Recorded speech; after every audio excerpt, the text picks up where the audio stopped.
Nexus Esports Friday Night Magic Modern event. We are your co-hosts, or we are your hosts, Edward Teague. And Layne Mays.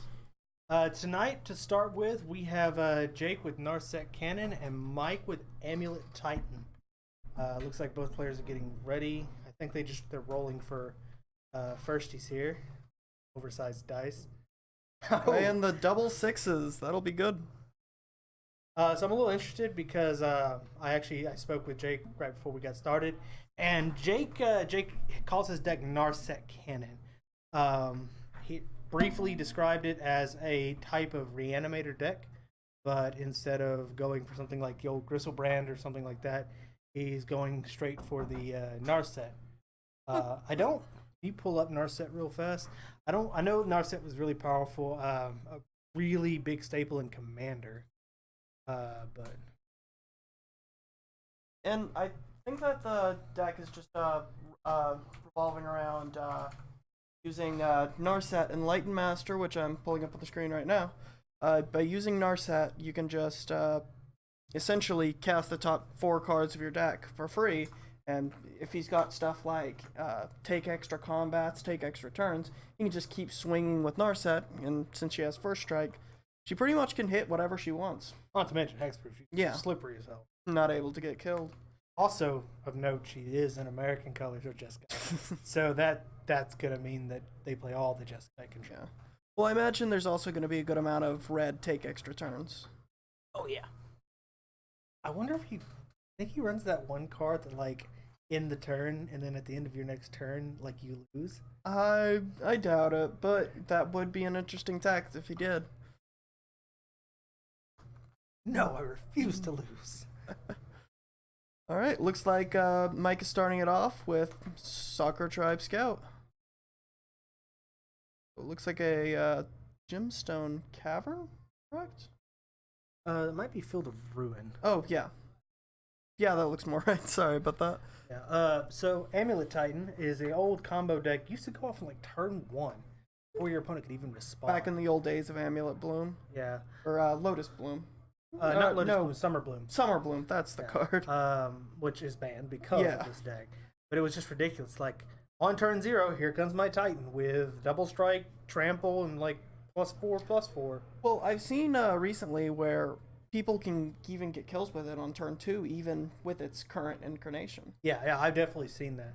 It's an annoying deck to play against. And I've seen Mike play the deck a couple times, and he's a little rusty on it, but he knows the deck pretty well. That being said, I believe we are currently in turn 2, and he hasn't killed Jake yet. Might not look too good for him. But at the same time, Jake doesn't look like he has any lands on the field. Wonder what's going on there. Looks like they're having a conversation about something.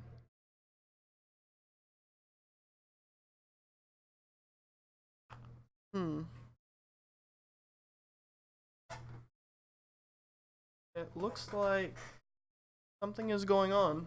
Zach's looking through his deck right now to make sure of something. I'm not really sure what that's about.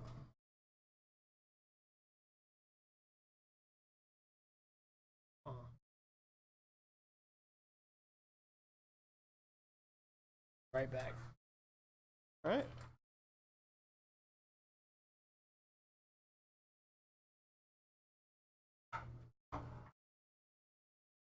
So I believe he is just gonna go check to see what's going on right now.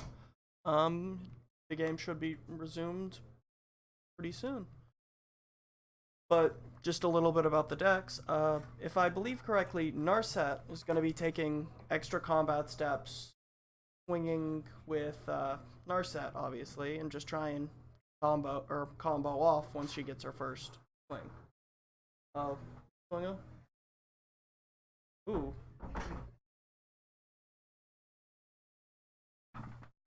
Layne, turns out you were right. That was a Gemstone Caverns.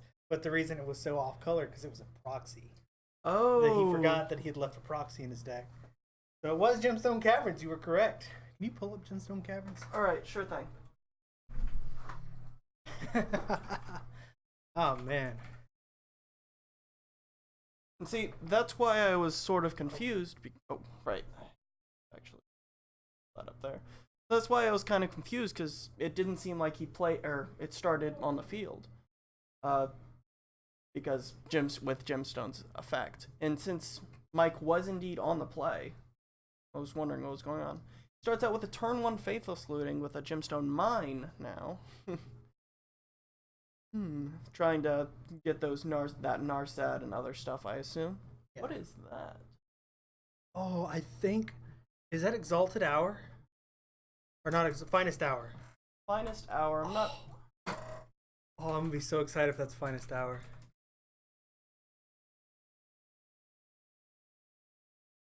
Oh, oops, you get back. It doesn't pull it up. Oh, it did. So, alright, I can see how that would be pretty good. Okay, so yeah, extra combat phases, that would indeed be good, but that doesn't look like it is the card, unfortunately, since that card seems to be a mono white. Or maybe, I can't really tell. But, looks like Mike's doing a good job of just getting through his land drops. He's got an Azusa on the field. Oh, Brilliant Ultimatum. Okay. Thank you, Jake ID? Jaked? I don't know how you say that, but thank you for that.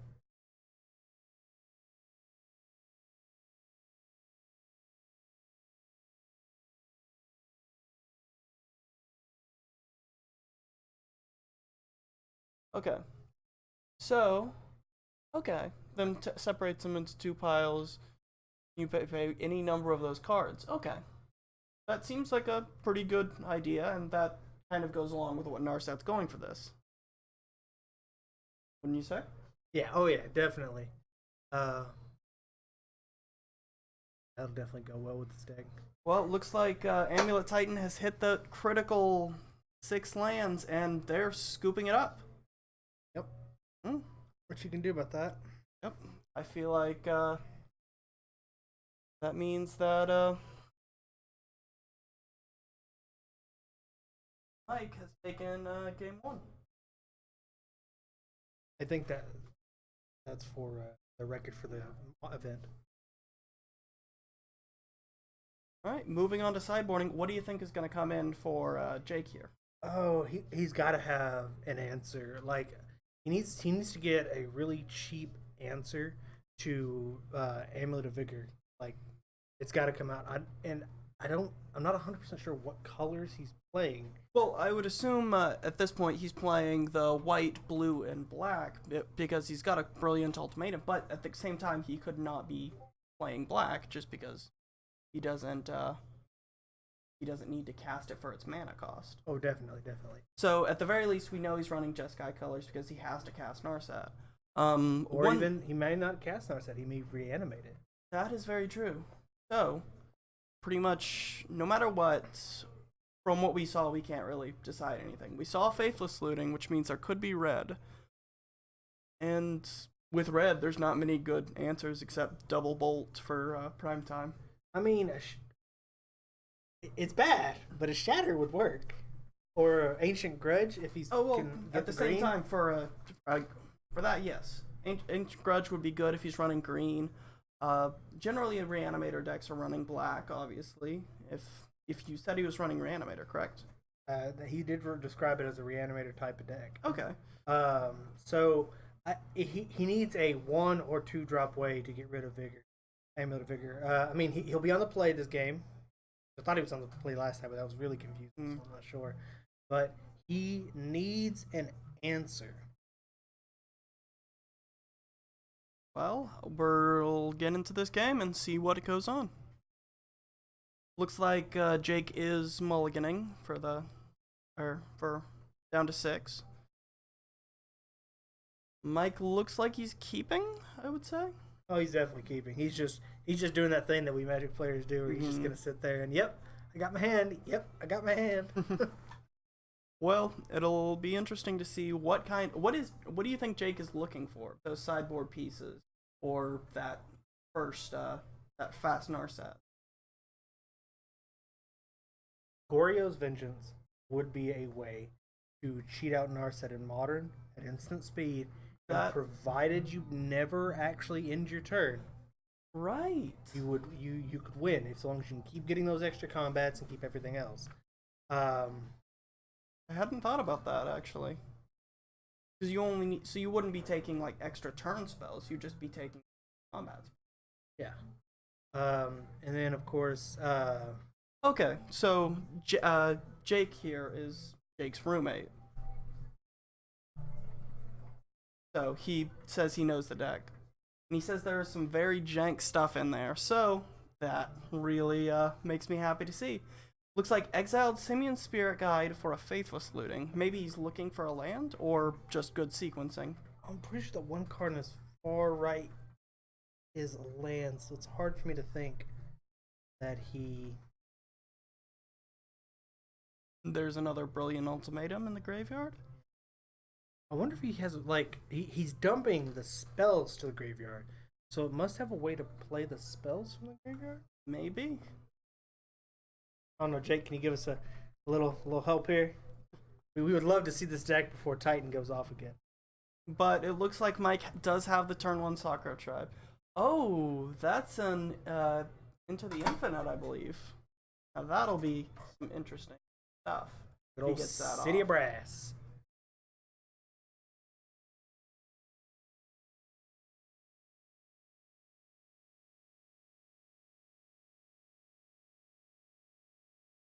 And if that is indeed an Into the Infinite, then this will be quite the game if that gets resolved. Looks like a Mana Confluence from Jake. And he passed his turn. Mike going for just tapping, swinging, getting some combat damage in. And he... Oh, I didn't see that Ghost Quarter. It looks like Jake's having a little bit of trouble getting some lands on the field, so that Ghost Quarter could be a problem for him. Considering he's the only cards or lands we've seen so far are 5-color lands. Possible. I would hope he runs at least one of each basic if that's what the deck is. Or at the very least, the basics he needs to cast spells in his deck. But it looks like they're doing a whole lot of nothing here. Mike just keeps swinging with the Sakura Tribe Scout, and there comes a bounce land from Mike.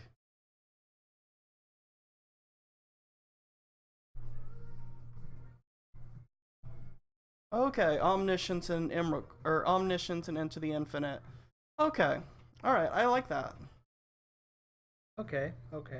So it's kind of like a show and tell style. Yeah, that's so Timmy. Let's see this. Oh boy. Ooh, now what is that on the field? Can you tell? Oh my. I cannot tell.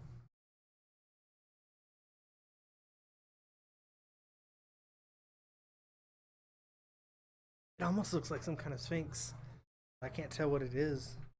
Maybe. But now that Jake has a creature on the field, and we can tell that it most likely 3 CMC, it's probably going to be able to drop or block the 1/1 Sakura Tribe Scout. But he just scried. So is it that? What was that Sphinx from? Heroes? Sphinx of Foresight, he says. So let me just go ahead and pull that up.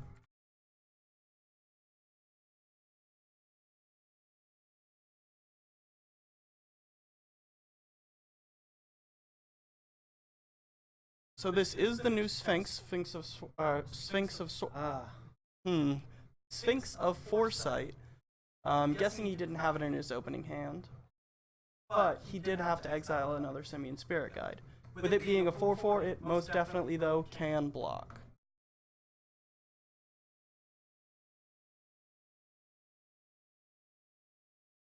Seems like sizing.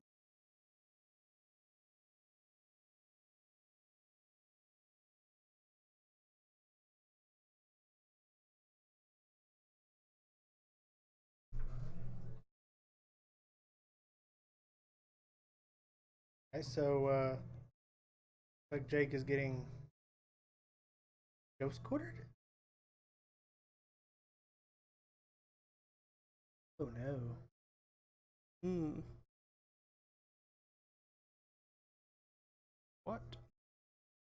happened there? See, Ghost Quarter went off, but Jake did not go looking for any lands. That does not seem good for Jake. And he gets back more and more lands with Ramanap Excavator, the Crucible of Worlds on a stick, and he drops a Primetime and they shake hands, and that will be it for round 1. Unfortunately, we didn't really get to see the deck go off. Not really, or it really is. But he's putting his combo out right now to show. Yeah, and you see the Fury of the Horde, which those kind of extra combat spells is what I wanted to see from this, but unfortunately, it just didn't come to be. Ooh, and you see a Rurikthar from Mike. And I think that's a Sigarda, Host of Herons? Yep, I actually traded that too. Okay, alright. It seems like an interesting sideboard tech. Chalice of the Void. Standard. Oh yeah. Ooh, that's money. Don't know why you would put the Chalice of the Void in, though, because it seems like Jake is putting in a considerable amount of high mana cost spells. Maybe just on one against those Faithlessly.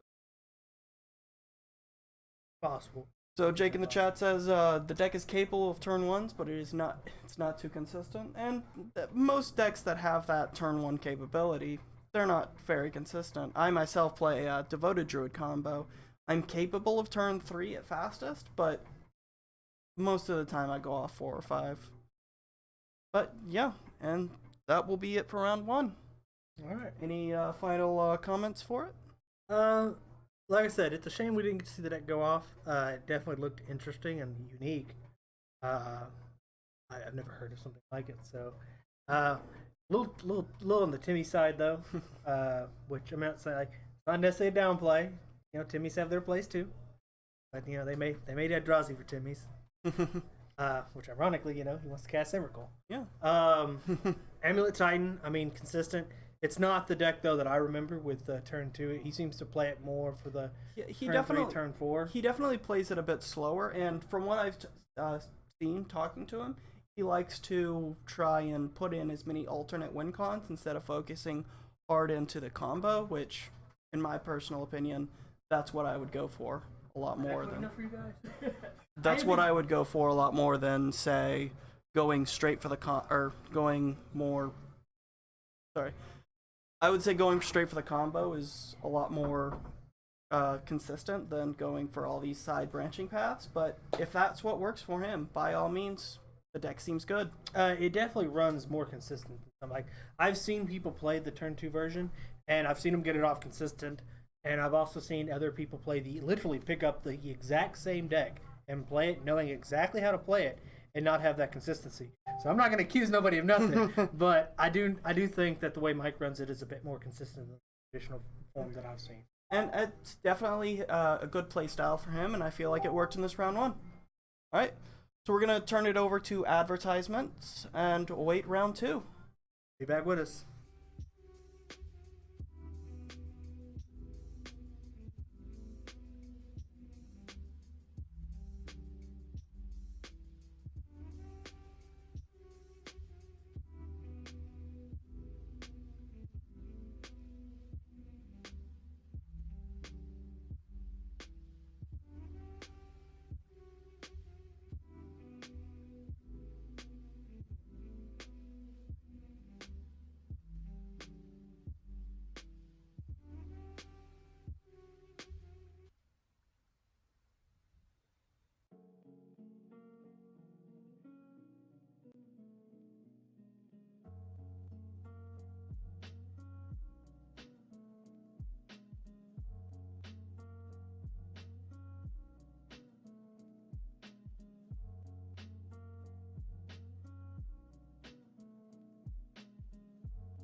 And we are back with Nexus Esports Friday Night Magic Modern Event.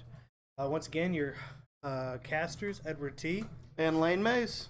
Going into round 2, we have Connor T with Boros Aggro versus Jacob Bourne with Grixis Hollow Flare? Yeah, so this is just a combination of Grixis Hollow one and Grimflare.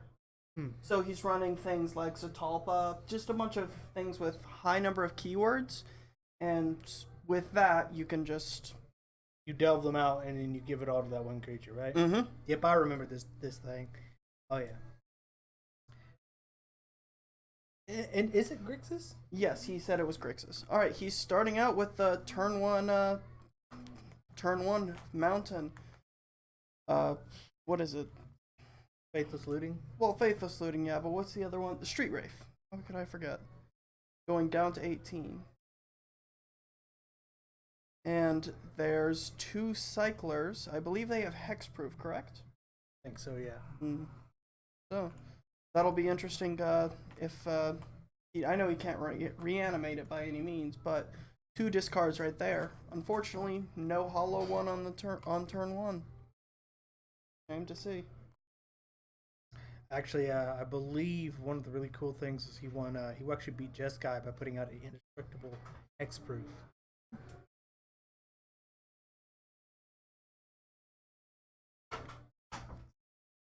So we seem to be having a little bit of trouble with the timer right now.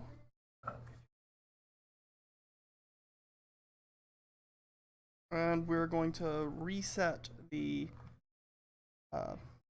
overall listings for everything. So I'll need to refill that, and while I'm doing that... I'll commentate. Yes. Alright, so let me see here. Going into what looks like turn 3, the Soul Flare deck is putting out another land, and what are we doing here?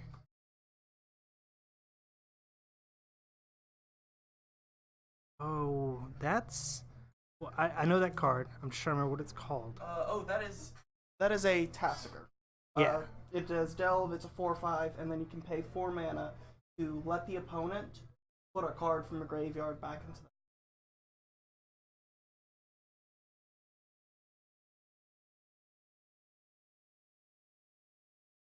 This looks like Connor's just going to throw a bolt over the top.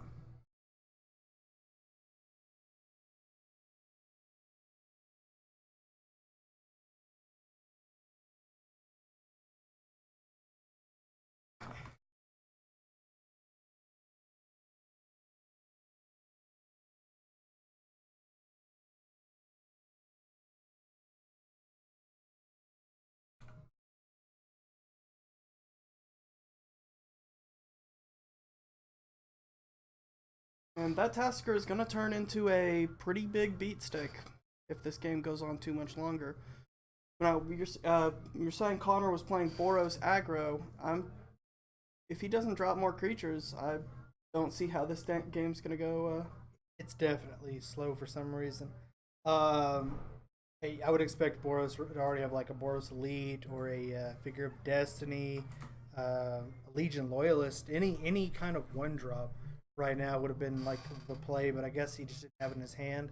I know he does have a Shimmy and Spirit Guide. Yeah, the Simian Spirit Guides. That's just good ramp if you're running red. In this case, I'm not sure what he's going to be running into here, but see.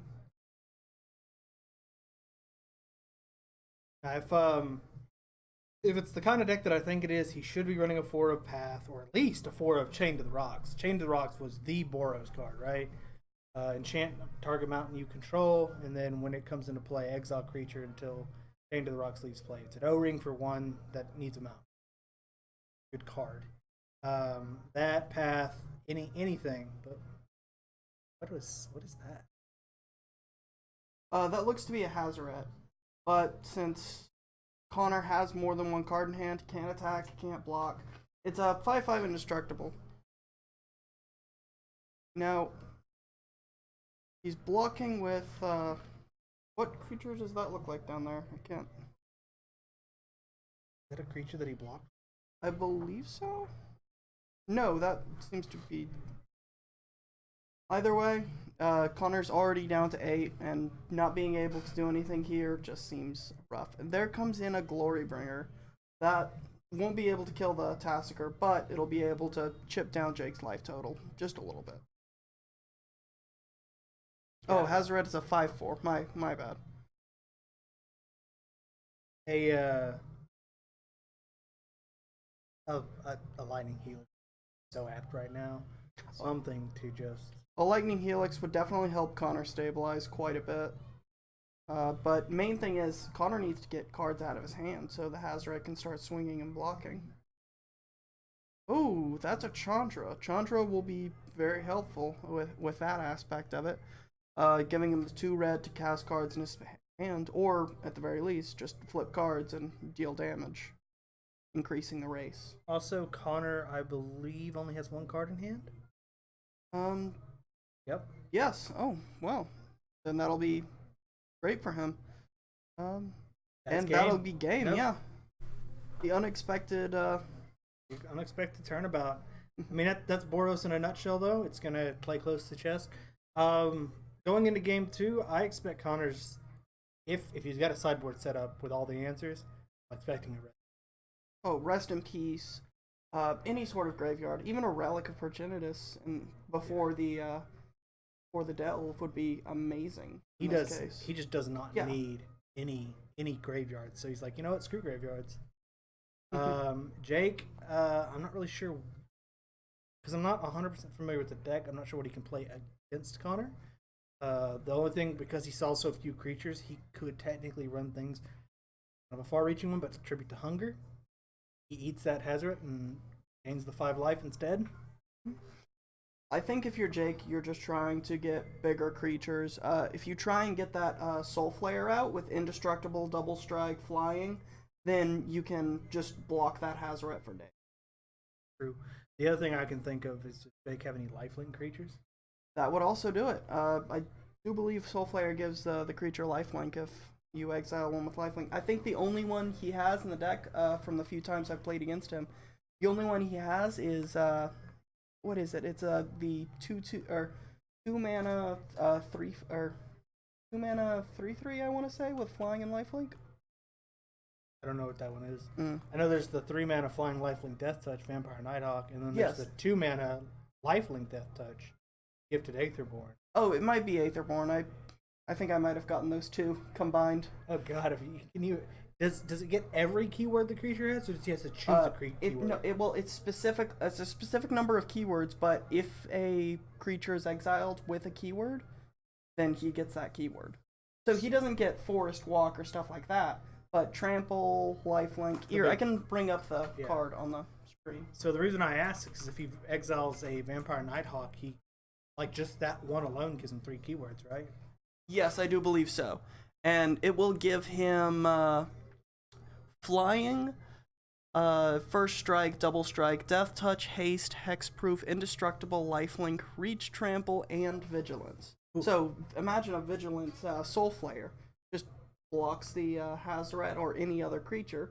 Lifelink gains him some life, and then Double Strike will deal a lot of damage with it. Oh, definitely. I remember when Soul Flare came out, I was like, that's going to be a beastly card if you do it right. Ooh, imagine if you exiled that Primal Dawn card from Exelon. Yes, Zatalpa, that he is running that in the deck. Savage. Despite not even running white as a color. He has no way to cast the spell, but an exiled Zatalpa, that'll just be great. And I believe the keywords you get from Zatalpa, allow me to pull it up on the screen. Flying, Double Strike, Vigilance, Trample, and Indestructible. So with that, you just exiling Zatalpa would give you Double Strike, Vigilance, and Indestructible.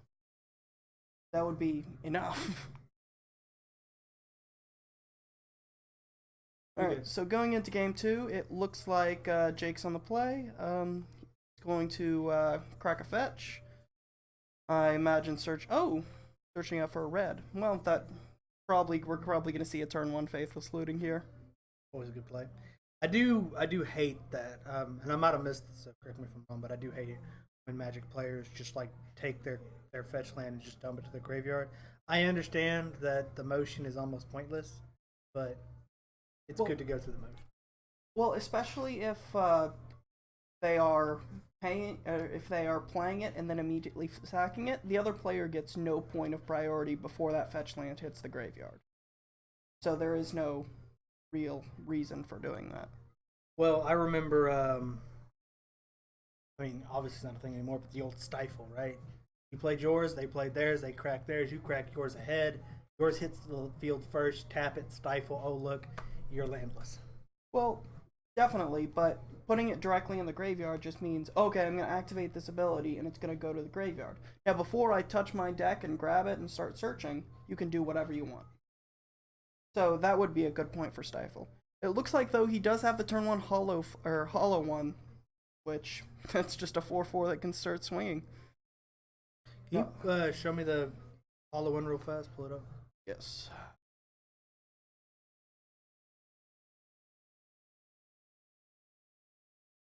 And he does have to discard 3 cards to be able to play it for free, but with that kind of a deck, it's not that difficult at all.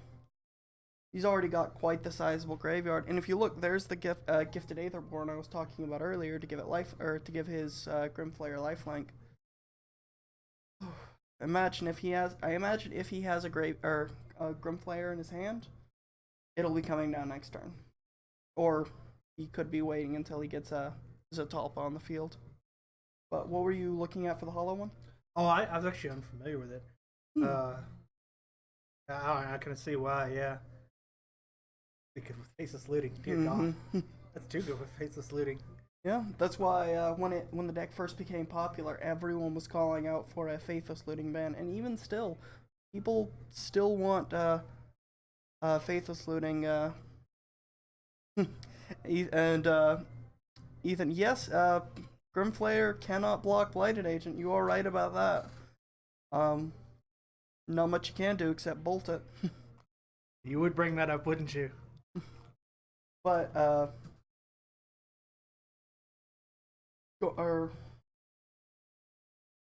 going back into it, I just think at this point Jake's searching for that Grimflayer to try and just get something on the field that blocks. And there he is. Looks like he's got Hexproof, Flying. Not Flying, that's Lifelink. Lifelink and Death Touch. Death Touch, yes. And 2 instances of Swamp Walk, but Swamp Walk doesn't transfer. So Lifelink, Death Touch, and Hexproof. Still a really good, especially really considering he's going up against Boros. I'm actually curious, why is there a Rift Bolt on the table? Oh, he still has a cap? Okay. I assume it's suspended. Yeah, I was like, so moving to. I didn't realize that turn took so long.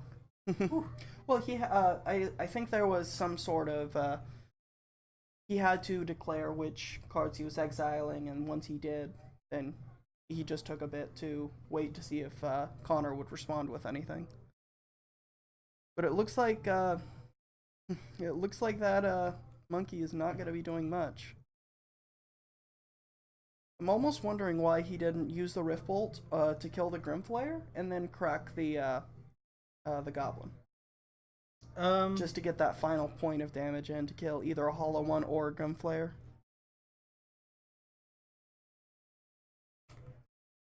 Oh, that is very true.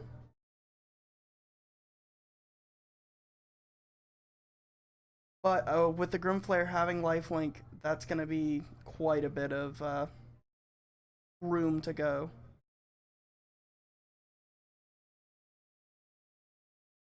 And it looks like he is swinging in with the Grimflayer. Now, I feel like if you're Connor here, you block the Grimflayer and then sack it in response, so that Jake doesn't gain any life, and he's still in range. Oh, definitely. That would definitely be the play. But it looks like he wants to block the bigger one. Huh. Well, I mean, at the same time, the Grimflayer is I believe the Grimflayer isn't that much bigger than him.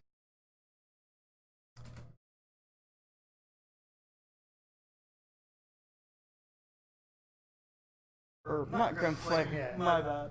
I wasn't trying to correct you. Soul Flare. Yeah, Soul Flare. Yeah, the Soul Flare is also a 4/4, so it's not making that much. Yeah. Yeah, I would have. Maybe he just didn't think about it. But Jake goes back up to 9, which means he requires a triple bolt to be able Shocking to. in the land. Shocking, my bad. No, it is shock. No, yes, he did shock. And there's another one. So from here, it looks like there's not much. It almost looks over for Connor because he has to block both of his both of Jake's creatures to be able to survive until next turn. I do believe the on-crop raiders have haste, correct? I think so, yeah. So he might be just going in for the kill, but I think if you're he just scoops it up.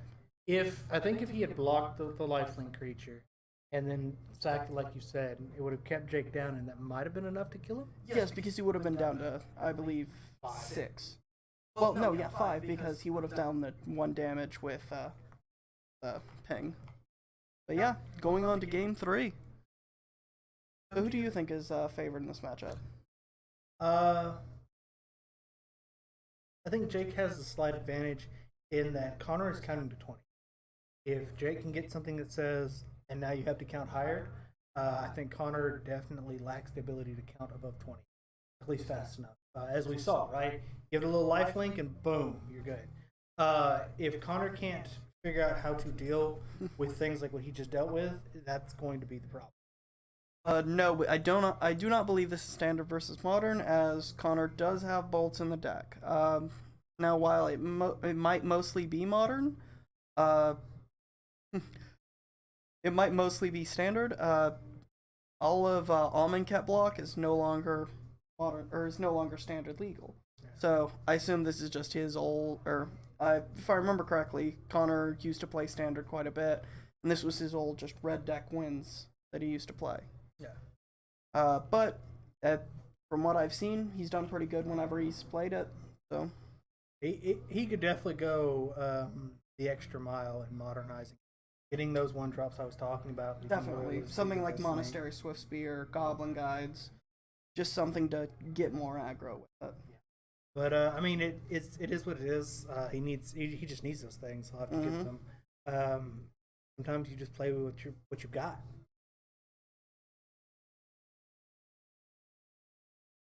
I mean, yeah, and even if it's just a port to modern, it's still doing decently. I mean, he won game 1. Yeah, he got round 1. He won round game 1. Yep. So he's on the play, and is that a suspended Rift Bolt? I do believe it is. So he's going to start this game with 3 damage on Jake. And there's a Burning Inquiry. They both draw 3 cards, don't they? Yes. See what he did there? Just exile Simian Spirit Guide and Bolt. I mean, hey, if it works, it works. Now he's got to discard 3, but depending on what's in his hand and what he drew, he could draw some really good fire. But imagine if you are Connor and here and discard all your lands. I assume since he's running pretty much what is red aggro, he's not running too many lands, and that could just be fatal for him. He might be running 20. It really depends, though, because like you said, it's... And if you are Jake, you do not want to see that. That is a hollow 1 in the graveyard. I've played quite a bit of hollow 1 on online, and it just feels terrible whenever you discard a hollow 1. True, but he did just draw 1. Ooh, that will do it. For free. Alright, and the Rift Bolt to face. Putting Jake down to 12. Temple works really well in Boros, right? You get the scry trigger, and you get to see what's coming up, and is it a good thing or is it a bad thing?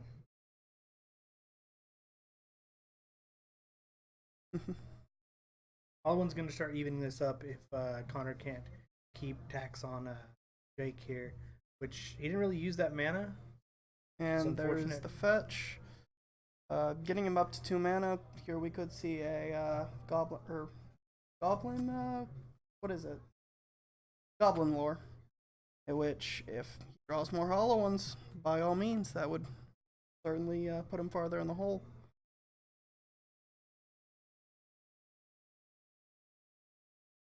Oh, and you see that he does have another hollow one in hand. So, this will be interesting to see what he does. Tapping 2. Ooh, collective brutality. Alright. Discarding to escalate. So he chose Connor as trying to take land, and I see 2 lands and he can't take anything. Fortunate for him. Mm-hmm.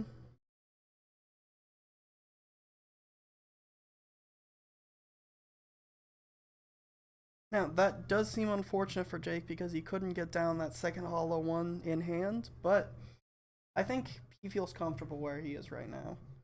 Definitely. That collective brutality did even up the scoreboard a bit. Mm-hmm. But now Connor has something to start swinging with. So it's going to come down to there's Faceless Looting. You already know that hollow one that he has in hand. He's probably going to be putting out. Mm-hmm. Like I said, I'm actually a little surprised to see Connor's not playing any graveyard hate. He might not have any sideboard. In fact, I don't actually remember seeing him sideboard. Remember seeing him sideboard in round 2? I do not. Oh, and there goes a discarded or both a discarded Grimflayer and a discarded hollow one. Oh, now that is an interesting tactic. Yes, this is basically last season's red deck wins, and I think that's where the deck originally came from. That was his what he was playing during that standard season. But he discards the discard on the Grimflayer. I'm just Soul Flare. Sorry, I keep saying Grimflayer. Uh oh. Does he have it? Oh, I don't think he has it. Oof. It's It. definitely gonna be a close game. Aggro versus aggro like this. It's just gonna be who's on the play pretty much.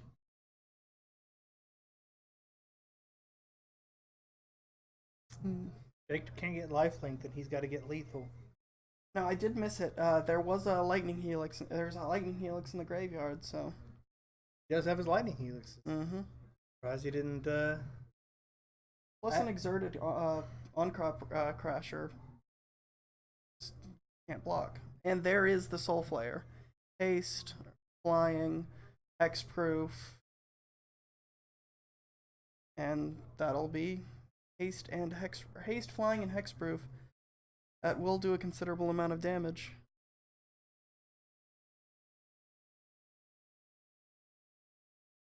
You draw it? Does he get it?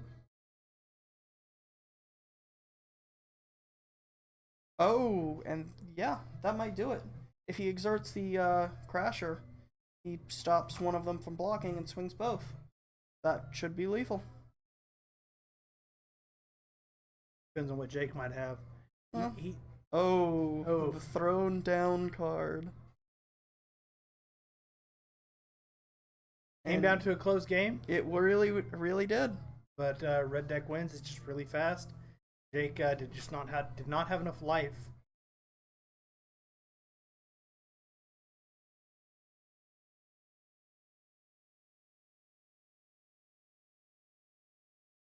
It's true. Bomat Courier would trigger before combat, before the damage is dealt.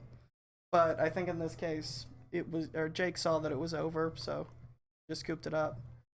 It looks like he took out a Zatalpa. Now, why do you think that was? Maybe he felt he didn't need it. For one thing, he sees that Connor is like just all in on his life total.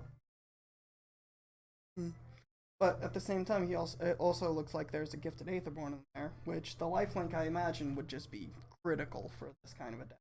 I do gotta disagree with Corsair here a little bit, and I only mean that I mean that in the most respectful way. but I have played Tier 2 modern decks against Tier 1 standard decks, and I've lost. But usually it's because like there was like a time when in standard a certain mechanic was very very strong. In particular, I believe it was when um, Eldritch Moon and that was all in standard, and somebody basically built a Mordu Super Friends deck. I mean, they like to claim that it wasn't, but dear God, I think he had 4 different planeswalkers, and I was like, yeah, I don't have enough planeswalker hate for this. I was playing a deck that relied mostly on janky combos and such, and it was very tier 2. And I do agree, Ethan. There is that argument of there's too much to bring in versus too much to take out, or not enough to take out. But in that case, we saw it. We saw it there. He just didn't have the cards he needed to bring in, or the cards he needed to delve out. Lifelink, anything like that. He had the haste. Had he have had lifelink for either of those, it would have been game. Oh, definitely. Oh, most definitely. Because once you get a big enough soul flare, it's just, yeah, definitely the lifelink guy should have stayed in. If he had gotten like this game would have gone completely different if he had gotten that lifelink on the soul flare and swung. In fact, it was almost pointless to put the haste on the soul flare because he didn't swing with it. Yeah, but at that point he was just looking for cards to delve. Keywords, yeah. But man, that's where he got his flying. But at the same time, had he not have done that and saved the 1 mana, next turn he could have reanimated the Phoenix. No, Andrew. I do not believe Andrew is here tonight. Yeah, I haven't seen him all night. Well, from what we asked what deck he wanted or what he wanted the deck to be called. He just said Boros aggro. So that's what we're going with. All right, but that will be it for round 2, and we'll turn it over to commercials. I do believe we had 8 people here tonight, and we'll see you here. Sorry, Ethan. Or later.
saying nothing. Feeling like feeling you be having good thoughts, but the so I go to feeling when you feeling like feeling good thoughts, having thoughts, feeling yo I go to feeling like feeling you be having good thoughts, but feeling in the stresses of life can take you off the right. Jealousy and envy tends to infiltrate your staff. When you feeling like feeling you be having good thoughts, feeling yo I go to feeling.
makes all things conjoined. The past, the future, and the present. Everything flows, and all is connected. This eye is not merely seeing reality, it is touching the truth.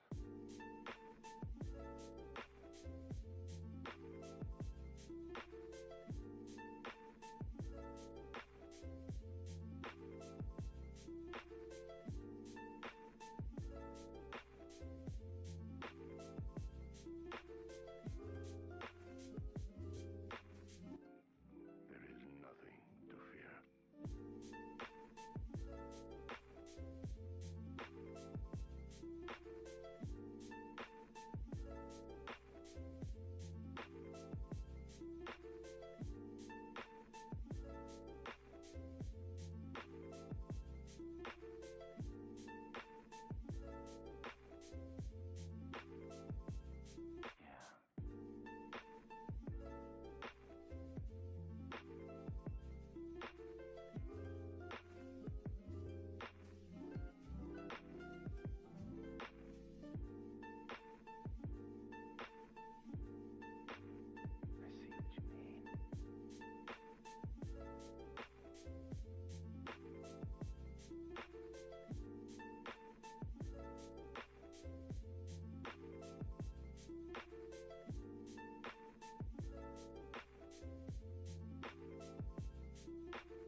I see what you mean.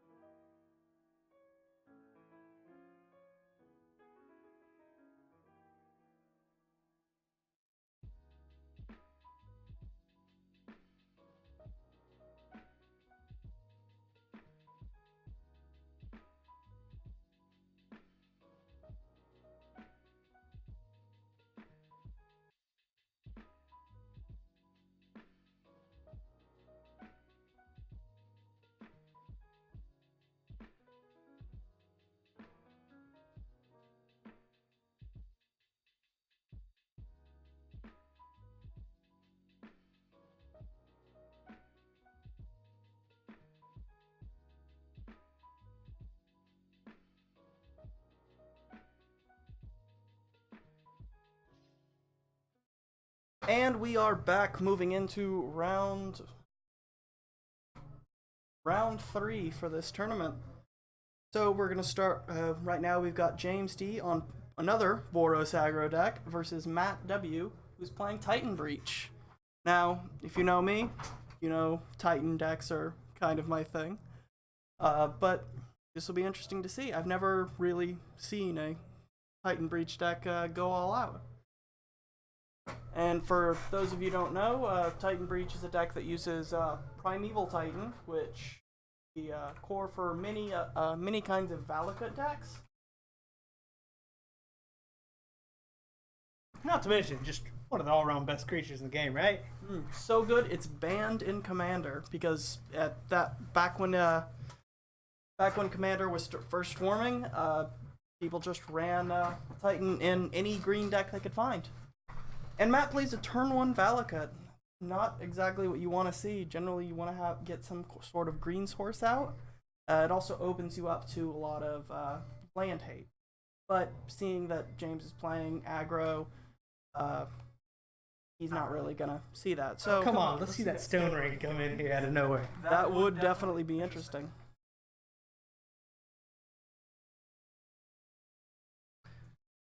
Now, it looks. Now he's got a fetch down. Dragging the fetch now, which could mean a number of things: explore, farseek, any number of 2-mana ramp spells. Now, one thing Matt's going to have to worry about here is he's spending a lot of life, right? Spending the life of the fetch, spending the life of the shocks. There's one thing we know about Boros, it's that it's going to hit you for that nickel and dime really hard, really fast. Especially for different types of Valakut and escape shift decks, which I know Matt's not playing any escape shifts, but if the main weakness for it, especially the one that is running, especially ones that aren't running, or the ones that do run escape shift, the ones that do run escape shift, you need to have that, what is the word? You need to have that clock. You need to have that baseline of life to get them down to. And if James is running things such as Lightning Helix or any other kind of life gain spells, then that's gonna slow that clock down quite a bit. Oh, definitely. That being said, I'm not really 100% sure because he did technically say that it was a he did technically say that it was a exert form of Boros, which means kind of like the last round. It's probably a version of Boros that was built out of a standard. So depending on how he's made the transition to modern, we may not actually see much in the form of light.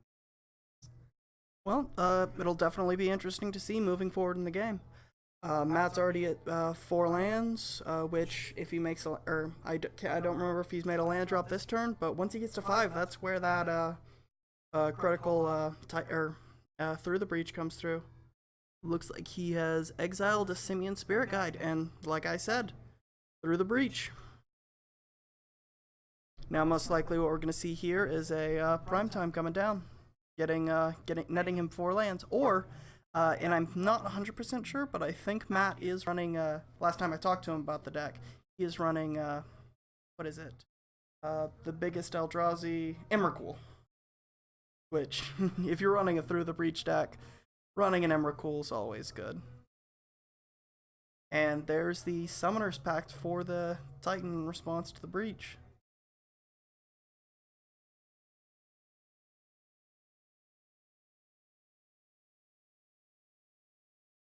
One really good thing about running both Summoner's Pact and Through the Breach is you get 4 lands off of primetime. So no matter what, you should be able to pay for your pacts at that point. Oh, definitely.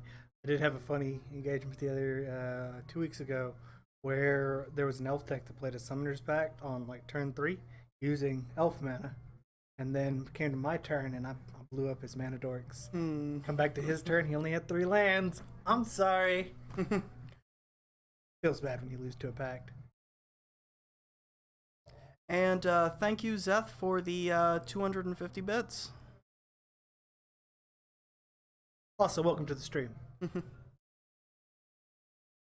This is going to be very significant. The thing is I think you should have tutored 2 mountains first. Well, one thing about with Valakut is you want to get those Valakuts on the field so that the second you hit the 6 lands required, you just kill them. Which that could be his strategy. Granted, he only has 3 mountains on the field, so it's going to be quite the uphill battle to get to that point. Yeah, because he's going to search. He could have searched up to 2 more mountains, right? And then that doesn't actually give him the into the battlefield trigger. Not at all. So he'd have to get more mountains. That being said, every mountain that comes into play is 9 damage. That is a lot of damage. It really is. And at this point, he only needs 2 mountains to win after he gets to that point. So mountains 6 and 7. Or if he grabs 4 lands and both of those mountains into the battlefield at the same time. He grabs 4 lands and then the next one, he gets 2 lands entering at the same time. That's going to be lethal. And there goes the prime time into the graveyard. Like Matt is passing the turn. James cutting the deck and moving to his turn. Untapping. I can't tell what he drew there. Nope, puts down a 4th land, puts down a late line of Sanctity. Let's go. Oh, that would so definitely be something. But I feel like that's not it. Probably not. Be funny, though. It really would. He said this is his own homebrew sort of Boros aggro, so who knows what could come out of this.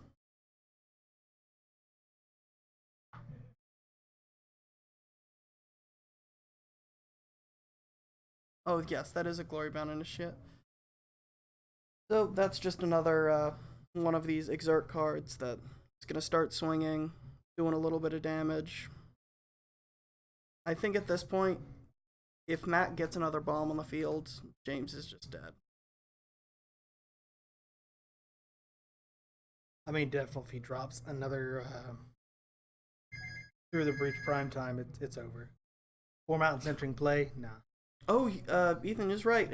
It does have lifelink, and that, like I said earlier, lifelink is or gaining life is going to be a problem for Matt. But either way, I feel like James is just waiting here. Even with the lifelink, he still only needs 2 Valakut triggers, and there's an Explorer. He drops 2 mountains here, it's over. Yeah. Well, the lands have to see each other enter. And yes, with one, oh, he is right. There's a pack trigger that was not, Here, let me take care of that real fast.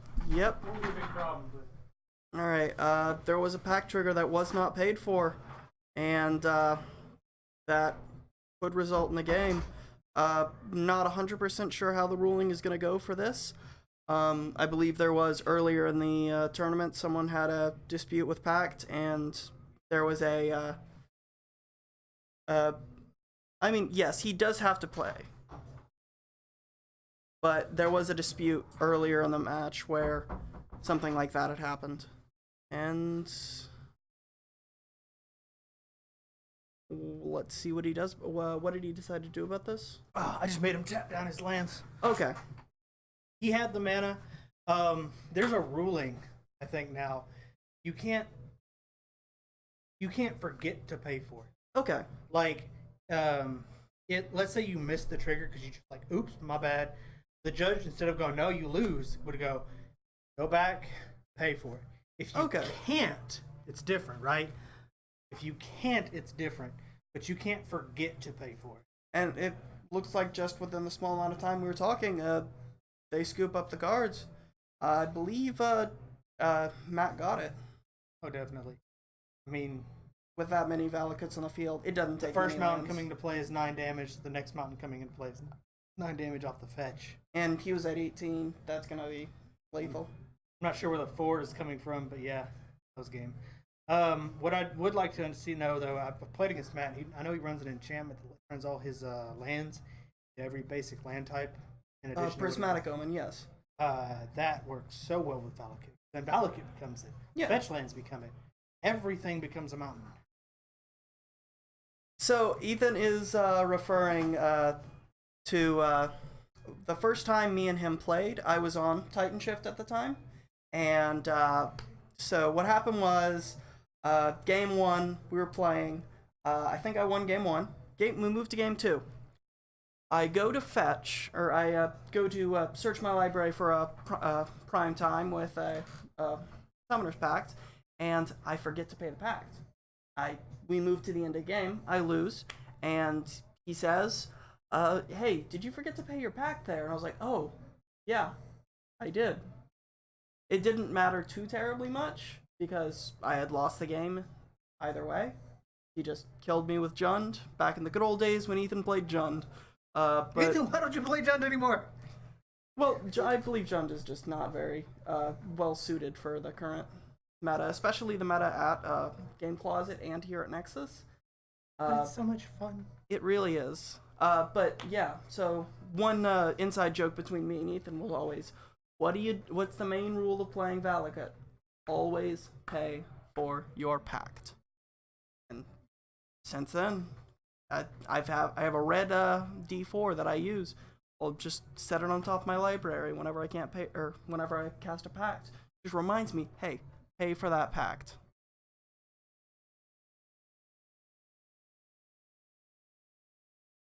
And that is also fair. He plays in fact in quite a number of formats. I don't think I've seen you play or seen your Infect Popper, but I do not doubt it at all. Ethan, you're an infect popper. I will agree. Oh, whew. It's okay, guys. I'm still alive. I will agree that Jund is definitely not the Jund from back in the day. Oh, definitely. Not. Back when Deathfright Shaman wasn't banned, I had a friend who straight up net decked that boy. Woo-hoo. What was that? A $3,000 deck at its prime? It was quite an expensive deck. Whenever I first started playing Modern, the joke between me and a couple of friends that joined was, you know, I could build this budget little mono red burn deck, or I could build Jund and spend the entirety of my college fee, or my college tuition on it for that semester. But yeah. Ultimately, you will always run into people who must foil out their decks. Mm-hmm. What I really want to see is Ethan play a Pauper Commander deck. Wait, does he have a Pauper Commander deck? No, I do not believe he does. You just stay on the ground.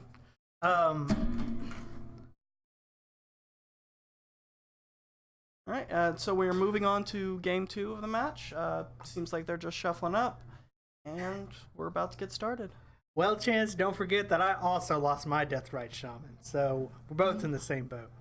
Yeah, I was honestly, this summer when I, Commander, don't worry about it, Ethan. You're good. You're better off not knowing.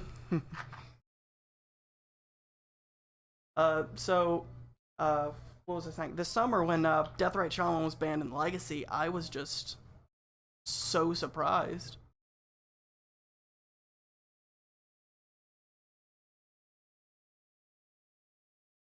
Oh, my bad. Sorry, Melvin.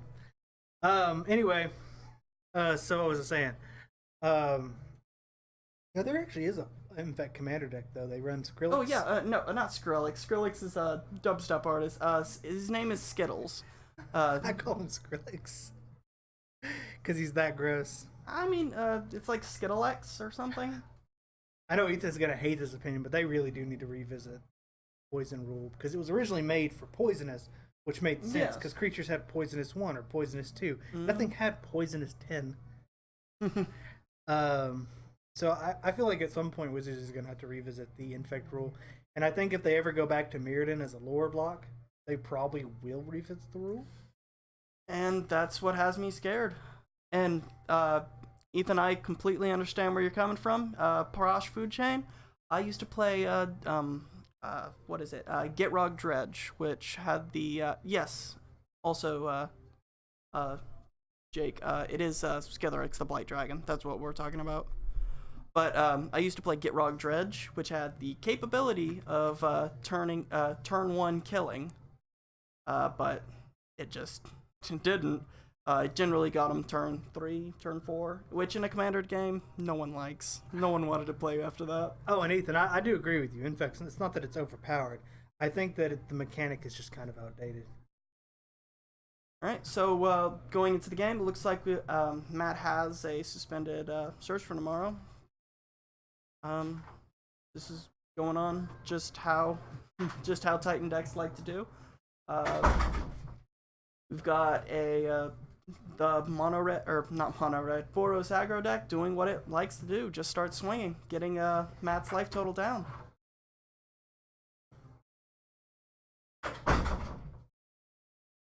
I didn't really get to see the sideboard play, so I'm not sure if James D actually went into sideboarding.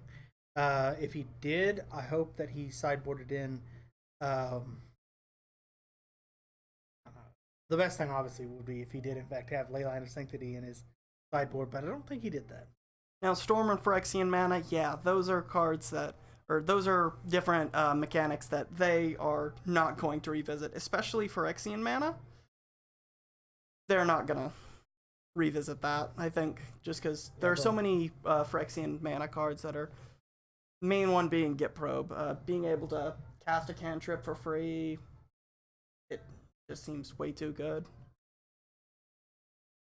I mean, if we want to talk about Phyrexian Mana, I agree. Phyrexian Mana was way too powerful of a mechanic. It's too good. The reason why Birthing Pod wasn't balanced. Yes. If you actually had to pay 4 to get it out with green and had to pay 2 to activate it, it would have been fair. Oh yeah, mental misstep. I totally forgot about that card. Oh. I saw one of those today. I was like, I had someone joke about it with me, and I was like, no, do not joke about that card. Do not counter my turn 1 Dork. I'm a green player at heart. If you counter my turn 1 Noble Hierarch, I will scoop up right then and there. or how about like counter that spell pierce that comes out turn 1 Oh my gosh, that would be. for just 2 life. I'm basically Force of Willing over here. So it looks like Matt's kind of stalled out on lands. Don't think I've seen him get up past 4 lands so far this game. Well, he has I think that Search for Tomorrow out. Yeah, maybe it's just there hasn't been a turn. But he starts fetching with Windswept Teeth, getting out another land. I'm assuming he's doing this in instep, so the Search for Tomorrow would probably trigger and doing them both at the same time. And yeah, I could see them revisiting. Just definitely not printing a 1 CMC where that 1 mana is Phyrexian Mana, so you can cast it for free. Those kind of effects just are a little bit ridiculous. What was that one card? Something. It was like an artifact. It looked like a wall, but you could pay Phyrexian Mana to. Like 2 Phyrexian White and 3, and it was like creatures can't attack unless their opponent pay a Phyrexian White. Oh, I know which one you're talking about. I cannot remember the name. It's a amazing card in Commander. Can't remember the name of it. Yeah, Dismember really does make you want it. But dear God, it does answer a lot of things. Yes, it does. I actually once paid 2 mana and 8 life to kill a flying 8/8 trample. I was like, nope, that thing's dead. Hey, if you're paying 4 life instead of 8 life by being hit by it, that's worth it to me. But there is also the argument of when you go into that, when does Death Shadow become good? Uh-oh. Just, what was that? Was that Summoner's Pack? Yeah, that was a Summoner's Pack, wasn't it? Another tutor. Does look like he has 5 mana. We could be seeing a Through the Breach here. This could be the combo again. I like this combo. This is a really nifty combo, and I like the use of Valakut. Can we see the dice on the deck? Just a general Norn's Annex. That was the card we were talking about. Yes. But the dice in the deck, it's a good little strategy for keeping track of when you have to pay for your pact. One I personally use. Always a good trick, especially if you just run a shit ton of upkeep triggers and you're like, I have to keep track of this. Mm-hmm. I've watched people totally ignore the fact that they had 3 Phyrexian arenas on the field. No. You lose 3 life. You get 3 cards, but you will lose 3 life.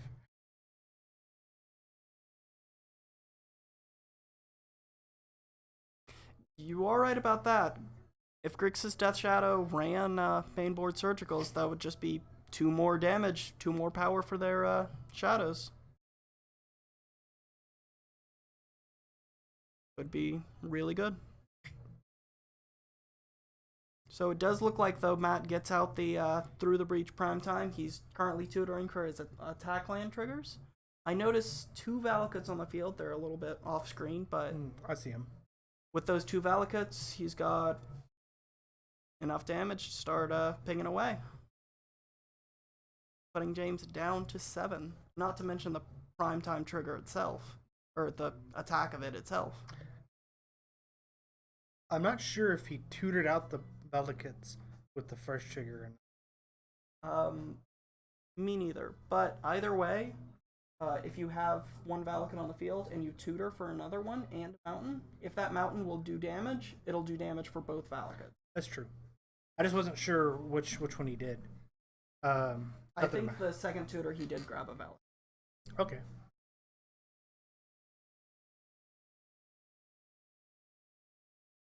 That is true. Say if you're playing against Legacy Infect and they drop an Infect creature, alright, I'll kill it and then surgical it.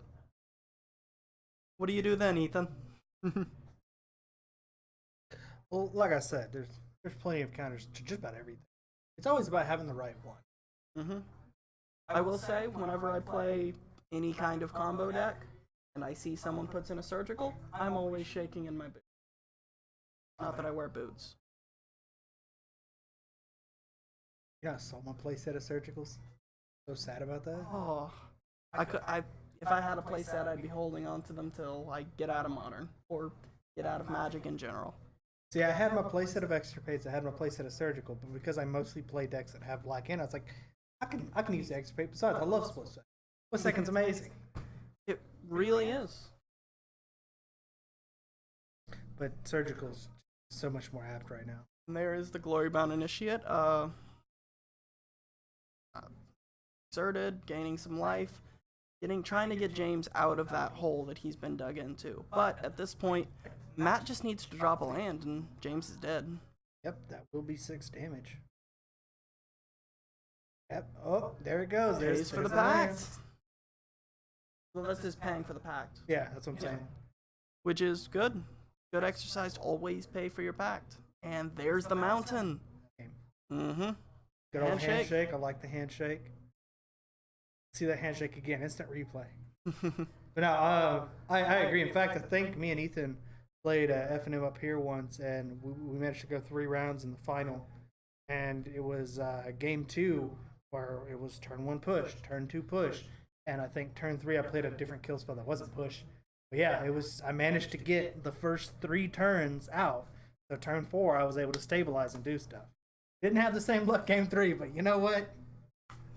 it is there, right? The answers are there. And I do believe Infect is a form of combo deck, just like Boggles or anything like that. If you kill their creatures, then they can't really do anything because it focuses on those core creatures to be able to do what they need to do. It's mostly the tempo, the speed that's hard to deal with, which is why you have to play the 1-drops. But it's definitely manageable. I think the only reason I say that they should probably revisit it is because originally Poisonous was supposed to be slow, methodical. Get that poison, doesn't matter how much life you gain. It was literally a counter to life gain. And now it's just a faster way to swing to 20. It really is. Alright, well that's the end of round 3. Hopefully we'll be able to get to round 4 without too many errors. Yeah, we've had a number of people drop. So far, I believe we've had 3, which is just a shame. I also would like to blame Ethan for that. Ethan were here, nobody would be dropping. And Andrew. And I think I saw Milton earlier in the chat. Come on. Yep. God, where are you guys at? But yeah, I do agree it is 100% combo, because you've got those core things you need. You've got your combo pieces where it's Infect creature, it's your your pump spells. Past that, those are the pieces you need to win. Same for, say, the deck I play, Devoted Druid, any other kind of combo deck like that. If you deal with the pieces, what can you do? Yeah, Thopter combo. Yeah. Blow up my Thopter Foundry. I can't do nothing. And that, I believe it's that kind of resiliency that makes Jund so good. Back in its heyday, that was what made Jund so good, because like all of its creatures were monsters. They're strong, independent. Yeah. Strong, independent creatures don't need no summoner. Mm-hmm. Whereas now the format's kind of just evolved into this linear, get one creature, make it big, start swinging. Or, stuff like that. No, Jund was definitely just, here's power, here's power, here's power, deal with it. Same for such things as Mardu Pyro, just any kind of those mid-range decks that were good at grinding, but not so much racing. Your red-green Eldrazi mid-range was a fantastic example. It's not that any particular creature was important. Every creature's a threat. Deal with it. Well, I would say that Reality Smasher was a good thing to keep swinging with. Yeah, but just overall, you throw out Thought Knot, I have to deal with a 4/4. Can't bolt it, Yeah. and pathing it kind of sucks. Same thing for whenever I drop a Reality Smasher. You want to path it? Well, all right. Give me card advantage. Discard that card. All right. Hope to see you there next week. Sounds good. Same thing for you, Ethan. I hope you get feeling better. And if you don't get to feel better, I'll give you a little advice that one of my chiefs in the Navy gave me back in the day. Suck it up, Buttercup. But yeah, and we'll see you next round.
And we are back for the fourth and final round of Nexus Esports Friday Night Magic Modern Event.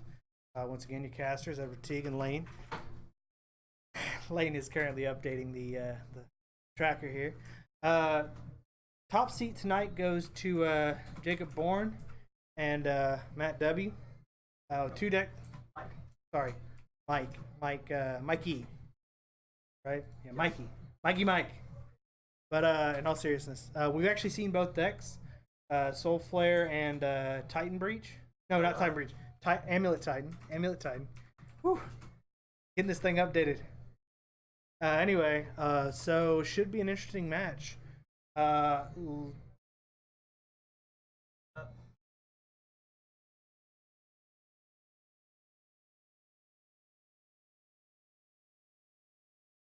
Anyway, looks. I'm not really sure who's first on the play here.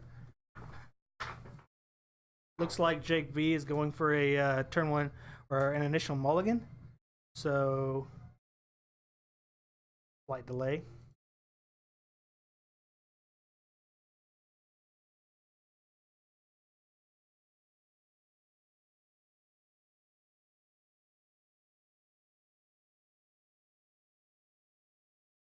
Look at the timer.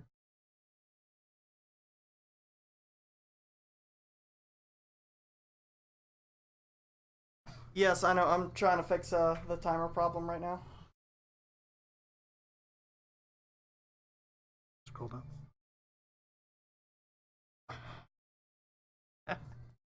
And with that, I should just need to set everything. We should be good. Getting everything fixed now. Looks like Mikey was on the play. Drops. What is that? Is that a gemstone line? All right. And he played an Ancient Stirrings to start the game. Ancient Stirrings, a really good green card. One green. Look at the top 5 cards of your library. Put a colorless card into your hand, correct? If I remember right. And since all lands are colorless, you can just go fetch a land that you need. Then looks like turn 2, he's playing a bounce land. Of course, he has a Amulet of Vigor out, which is very solid.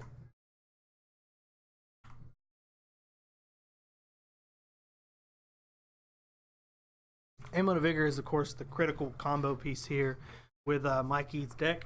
Any permanent that would come into play tapped comes into play untapped. Well, what happens is whenever it comes into play, if it would be tapped, you untap it. Yeah, and that's very important wording because if it was a replacement effect, it would just simply change how it comes into play. Instead, because it's a trigger, you can actually have multiple Amulets of Vigor out, and the trigger will go off multiple times, and you can actually respond by tapping something down for mana. So you could tap that, say, the breeding pool. You could, or not breeding pool. Sorry, the Simic growth chamber. You could play it. It untaps the first time. You tap it again, and then it'll untap the second time, making 4 mana for just 1 land, which is very fast. Mm-hmm.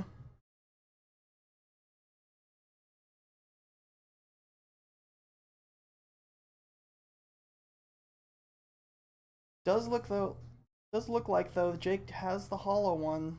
Should be interesting. See how Mike deals with the aggro. Looks like he's coming out with a Summoner's Pact.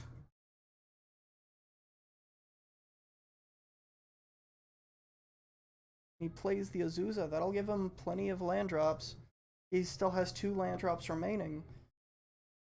That's 4 free mana. Or, well, not free mana, but that's 4 mana if he plays and taps the growth chamber.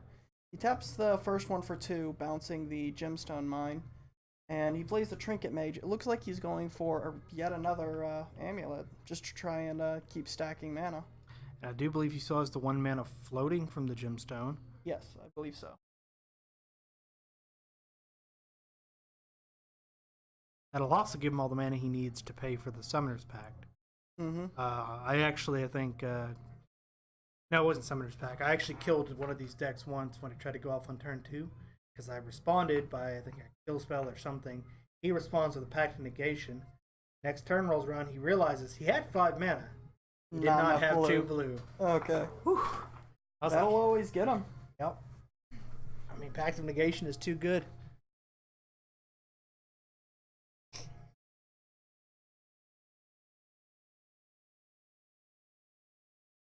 And it looks like a collective brutality from Jake, discarding a Phoenix. That'll be pretty good for him, especially considering he has an untapped red source and 4 power to swing and return the Phoenix. He doesn't get the hand destruction, and we've seen him fail in that one too before. And that'll happen, but I think killing that Azusa is probably the most important thing. Well, very solid, especially since this basically means Mike is tapping down both of the lands he currently has in the battlefield next turn. So all he has is the land he put. I am kind of surprised that Mike didn't return one of the bounce lands to his hand, because you need a bounce land in hand to be able to get incremental value with amulets, especially since he has 2 now. I didn't pay enough attention, but he might have a bounce land in hand. He might, yes, but if he does, that's good. If he doesn't, then that's just going to be rough on him to try and combo off, especially since he now no longer has the Azusa on the field. But I will say, Trinket Mage, I haven't seen it in the mini lists, but it is a nice card for tutoring out that amulet. And he does end up bringing back the Phoenix. That's going to be 6 damage swinging at Mike. He's going to have to chomp just to try and keep himself alive, but still rough to see. Which Phoenix is that? Can you pull it up? That is Flamewake Phoenix, and yes, I can.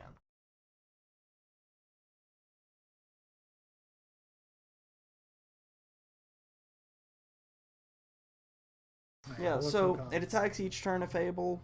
That's not really the big part. The big part is flying and haste, so it can attack the turn it come out. And if you can, at the beginning of combat, if you control a creature with power 4 or more, which Hollow One is conveniently 4 power, as is Soul Flare, then you can pay 1 mana to return it to the battlefield and just swing with it. Alright, so flying, haste, and hexproof I coming believe out? so, yes. That is a lot of damage coming out. That's 10 damage coming out. Mike?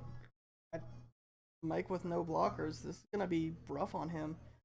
Mike's going to have to go for the one-shot here. The Azusa definitely hurt. This definitely slowed him down. He basically tapped out all his mana last turn just to do something. Last turn, he tapped down all his mana to pay for that pact. So... And there is a Soccer Tribe Scout that's going to help, but not if he just dies this turn. Yeah, I mean, it's 6 damage that he can't block. Not to mention, we don't know if Jake has any bolts or any other kind of direct damage. He flashback Faithless Looting. Okay. I see what he did. Does seem like a good thing to do. I think Mike's only hope is to block the Hollow One and take the 6 damage, take your beats, and then try to go off next turn. It's gonna be rough. I do believe he has a Radiant Fountain, which helps, especially if he plays a bounce land, bounces the Radiant Fountain, and if he gets a second land drop and play that Radiant Fountain again, it'll gain him 2 more life, but I don't see that helping out too very much. I noticed that he didn't sack the Soccer Tribe Elder when he blocked. You're thinking Soccer Tribe Elder. This card is Soccer Tribe Scout, which I can pull up on the... Not bad. It's like I don't recognize the artwork, but then again, there's artwork that I don't recognize.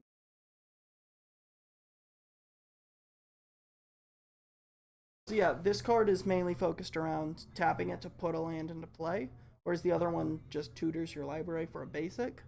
The reason that I think that Amulet Titan runs this card is just so they can put a bounce land into play. It's essentially an extra land drop, and if they need to, they can tap it on their opponent's instep, and it's 2 extra lands, so to speak.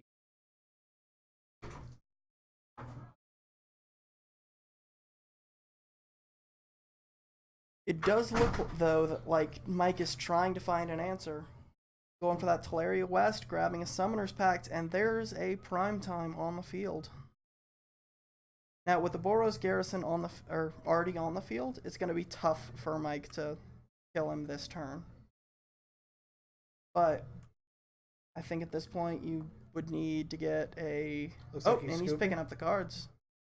Pretty good play for for Jake B. Like that, solid just playthrough. Very good collective brutality. Even though he missed the hand destruction, just all around very good managing of Mikey's combo there. And I think Jake knows that at this point you need to just be on the aggressive path. You need to just try and keep hitting him before Mike can assemble his combo. To answer you, I believe he is in at table 2, seat 2. I think he's 2-1. Not 100% sure. I believe so though. So moving on to game 2, what do you think Jake's gonna put in for Mike? I would love to see Polygon's command. Polygon's command would definitely be a ridiculous or a ridiculously good card to play, but I'm not sure if he would play it in this situation. You know, it's funny. JB said this was Grixis, but I'm not really seeing any blue. I'm seeing the blue in his graveyard for hexproof. That's just a thing. I definitely see him sideboarding out like Primal Dawn, because as much as that's keyword, central, he doesn't need it. Well, I actually talked to him after that other round, and it turns out he did not side out those Zatalpa and other card. He sided out, I think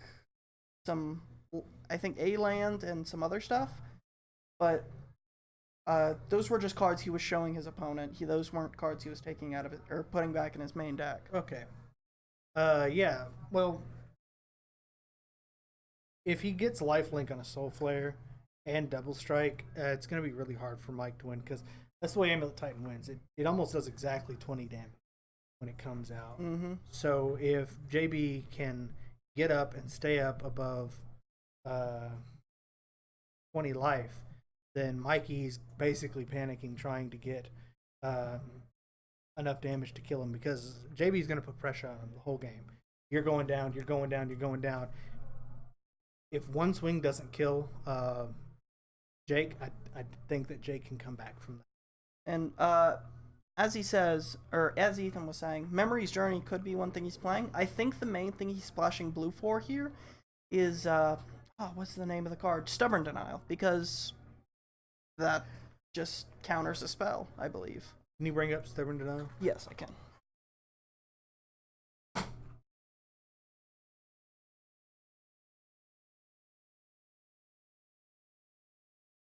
So, it can't counter creatures, obviously, but because of the fact that,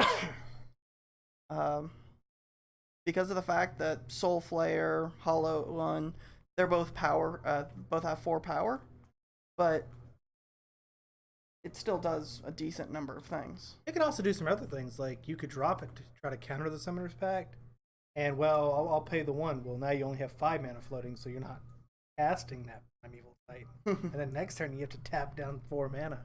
Oh boy, spicy. Well, like, at that point though, if he's got the Hollow One, if he's got the Grimflayer, that spell's just countered. Ethan, has anybody ever told you you're a walking meme? So it looks like Mike's leading out with the Bajuka Bog, exiling nothing. Interesting. But it is good to have that on the field just because Mike runs so many bounce lands. There's the turn 1. And there's the bounce, yep. 2, an Ancient Stirrings. He's currently floating a blue, but I don't think he's going to be using that blue mana for anything. He grabs the Gruul Turf, but honestly, that's all you need. Just have a bounce land in hand. If next turn he can get down an Azusa, I could see his prime time coming out next turn. Oh, definitely.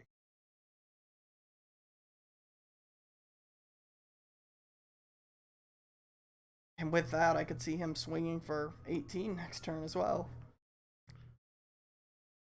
It's possible, but quite unlikely. We'll just have to see. She's a Susan now. I think she's somewhere around. I'm not entirely sure, but I believe somewhere from like $20 to $50. She was so high up there for a while. Mm-hmm. I blame the Commander players. Well, granted, I am also a Commander player back when I got my Azusa, but yeah. But it does look like a Soul Flare has hit the field. Ooh, that was fast. Mm-hmm. I missed it. What keywords did it get? I believe that is hexproof, and I think that's a Zatalba underneath it. That's an indestructible flying and Double strike, Vigilance. vigilance. yeah, that's gonna be something else. The only thing it's missing is lifelink. those damages are gonna start getting in.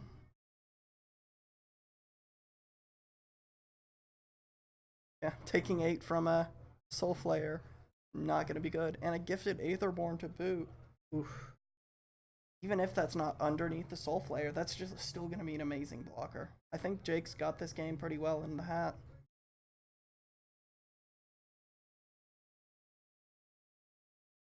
Indeed, that boy. Now, I was talking to Jake after our last coverage of him, and he says every other game he'd played since then, he's popped off. He's done pretty good. The only game he's lost so far was the one that we were watching. So hopefully we see that good gameplay now. But it looks like he's doing pretty well. And a walking ballista down for Mike. I'm The 3. not entirely sure what he's going for there. I mean, it's got 3. It could kill the Aetherborn. Just not sure why. Like, I kind of get it. You could stick the Aetherborn and the Grim Flare in the way of the Titan. That's 9 damage it's soaking, plus another 2 life you're going to gain. That's basically 11 of the 20 damage the Titan would do. I would say the big thing, though, on the field is that Hornet Queen. Just able to block and kill whatever it wants. True. So that's a dead gifted Aetherborn. That's a dead Flame Lake Phoenix, but as we all know with Phoenixes, they don't stay dead for too long. That's probably going to be coming back up next turn with the Soul Flare still on the field.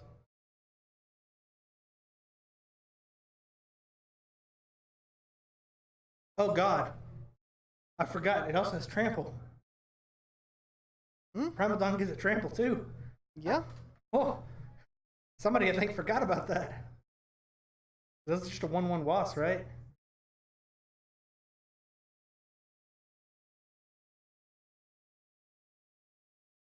That is just a good creature just sticking a Soul Flare. It really is. I'm a big dinosaur god now. When Mike untaps here, he's gonna be, if he decides to swing, that's gonna be a considerable amount of damage. I'm not sure if he has a prime time in hand, but I say it, and there it is. When it swings, it's that probably will be lethal if Jake doesn't block with the Soul Flare, but I'm pretty sure he will. So I mean, he isn't a reason not to. It's indestructible. he really does.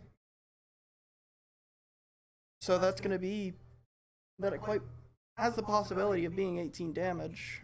The real sad thing is it doesn't have Death Touch. Otherwise, it could literally just touch Prime Time before it ever does a point of damage and kill it. Mm-hmm.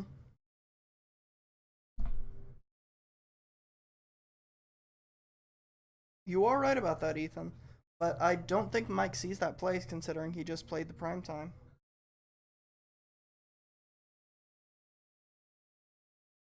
He did pump the walking ballista, so he could go for it here. Yep, no, he passes the turn.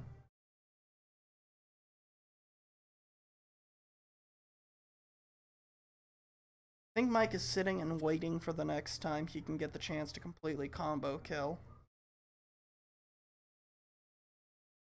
But the thing with combo decks like this is you have to know where the line is, where the limit is before you can kill him. And that's a Goblin Lord coming out from Jake. I think at this point he's just trying to find answers.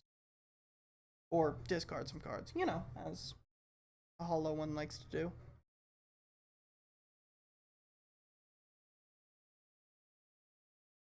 It would actually be funny to watch him get another Soul Flare because then he could put out one that has Yes, lifelink and death touch, which if he gets another Zatalpa in the graveyard, then that'll deal quite an amount of damage.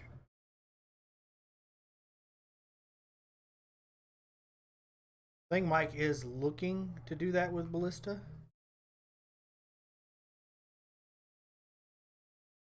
The Gifted Aetherborn in the grave. What's going? All three. Now, I'm not sure what Jake is going for here. He's keeps spending or using draw and discard spells. At this point, he's only got 1 mana open. And I believe Soul Flare requires double black, right?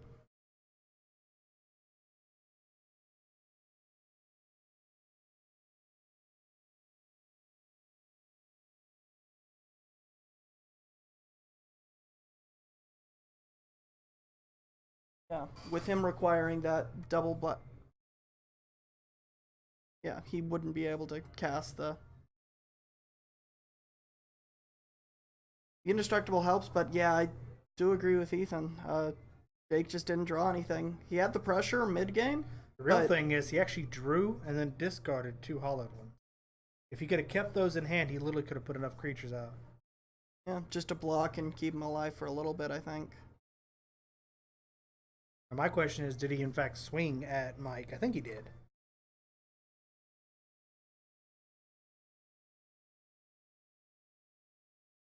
And a growth spiral coming out.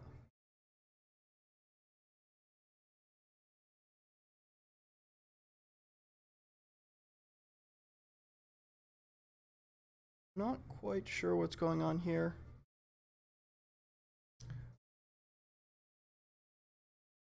Mike's still playing it pretty slow, waiting and watching.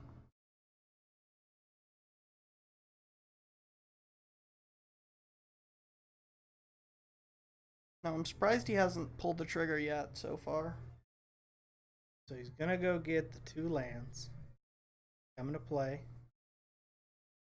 Gonna do the things. Give it double strike and yeah, that's another thing. That is something he definitely could have done. Also could have been swinging with Ballista. But I think in that case, Jake would have just blocked the Ballista rather than the Prime Time. While it does deal a little bit more damage, I don't think that damage matters too terribly much when Ballista can just keep pumping and start swinging for more and more. But that is an interesting interaction, though, with Trample and Double Strike. So he just dumped a bunch of counters into Ballista. No, he dumped 1 counter. And Mike scoops it up. Yeah, he was going for it. If he had swung with the Ballista, he actually would have done, or like either more damage. Either the Titan would have done all the damage, and then he just would have pulled the counters off, or Ballista would have hit, and then he would have pulled the counters off. I think that was a misplay on Mike's part, to be honest.